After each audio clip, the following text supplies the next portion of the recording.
still remember growing up that I always had an interest in Pope John Paul II, and he was the Pope at the time. And when I was in 4th or 5th grade, I decided to write my first research paper on his life, and I was fascinated by learning about him and his childhood, his young adult years, the fact that he wanted to be an actor, and I was very interested and involved in theater. All of those things really struck me, and there was something about his witness that really resonated with me, and I wanted to meet him very much, which never happened exactly. But when I was just about a month from starting college, John Paul II was coming to Toronto, Canada for World Youth Day. He had started World Youth Day several years before in Rome as a gathering for young people from around the world to come together, about 1 million young people, to come together, celebrate their faith, learn about their faith, have Mass together with the Holy Father. And so he was having World Youth Day in this particular year in Toronto, which was only about 10 hours away for me. So I signed up to go, and I was so excited to see John Paul II in person. And so many people told me there's no way he's going to come. He's so old, he's sick. Why in the world would he travel from Italy to Canada to spend a couple of days with teenagers? There's no way he's going to come. And I was absolutely adamant, yes, he is going to come. He's going to be there, and I'm going to see him.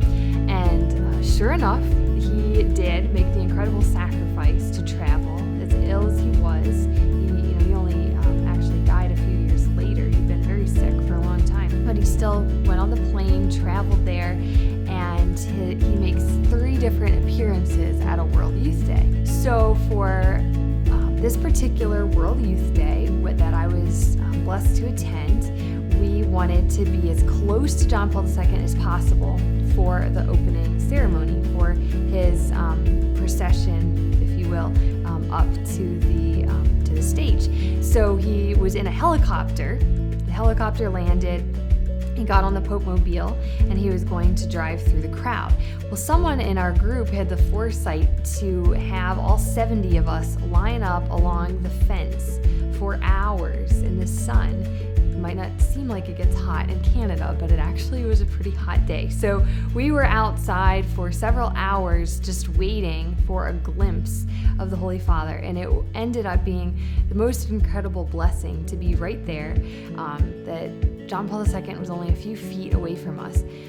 And he was very sick, as I mentioned before, and yet he tried with all his might to lift up his head. He had Parkinson's, so he had difficult time controlling a lot of his movement. But he tried with all his might to lift up his head and look at every young person in the eyes as he was driving by.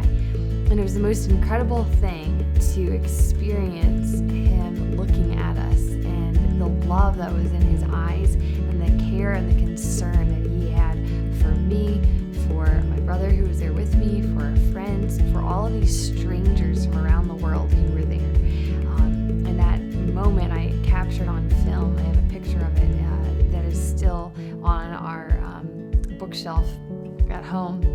Has been on my desk at work, different places. In my dorm room, I've always had this picture with me because it's such an incredible moment. Fast forward though to the end of World Youth Day at the closing Mass, and there was something that in John Paul's words or in the tone of his voice that really struck me at 18 years of age, that he was saying goodbye, that this was really his public goodbye to all of the young people of the world. And in a particular way, I felt that I was being asked to take the message that he had spent all of his life and all of his pontificate delivering, and to share that with other people. And I felt in some sense that he was commissioning me and commissioning all of us in different ways to share what he had devoted everything to share the love of Christ with others.